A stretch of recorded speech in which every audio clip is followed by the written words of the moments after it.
রাখবো লগন পায়াস বুঝছেন, আর একেবারে খাঁটি গরুর দুধ আর খাঁটি খেজুরির গুড় দিয়ে পায়াস রাখবো। হাই রে স্বাদের স্বাদ।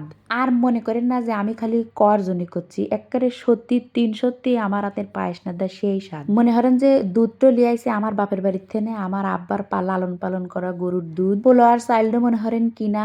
আর এই যে গুড়টা দেখতে পারতেছেন একবারে খাঁটি খেজুরির গুড়। এ গুড় ফর্ম চুয়াডাঙ্গা, মানে আমার এই কোয়ার্টারেরই ভাবি আর ভাই, সেই ভাবি ভাইয়ের বাপের বাড়ির থেকে গুড় আসা 2 নম্বর আর কোনো চান্সই নেই। আর মনে করেন যে যখন আমি এই গুড় যেরকম করে তুলে তুলে দেখতেছিলাম লাইরি সাইডে, হাই রে কি ঘিরান বাইর হইছিল। যাই হোক, গুড়ির প্রশংসা বাদ দেই, পায়াসটা রাঁধতেছিল মেহমান ঘরে লেগেন, কুটুম আসতেছে আমার বাসায়। আর আমি মনে করেন যেটা ভালো পারি সেটাই তো কুটুমিক বেশি বেশি নেদি খাওয়াবো, তাই না? পায়াস আমি ফাইন করে নাইদির পারি, পায়াসই তো নেদি খাওয়াবো। আমি ভালো চা বানাবের পারি, আমার বাসায় কুটুম আসলে আমি তাগা কই যে আমি সপ্তাহ দিচ্ছি একটু চা বানা খান কষ্ট করে। মানে যেসব কুটুম চা খায় তাগা আমি একথাটা কই, মিথ্যে কথা কব লয়। আর যারা খায় না তারা তো বিলেক্ষণ গেল। গাইস, দুনিয়া মানুষের অযুক্তা থাই, সকলে কি সকল রকমের যুক্তা লিয়ে আসে পৃথিবী। মনে হারেন আমার রাতের বাঙালির নাদা বেশিরভাগই ফার্স্ট ক্লাস, এই চা বানানো হলে একেবারে আমার বাসায় ফাইন করে পায়াস নেদি খাওয়াবো।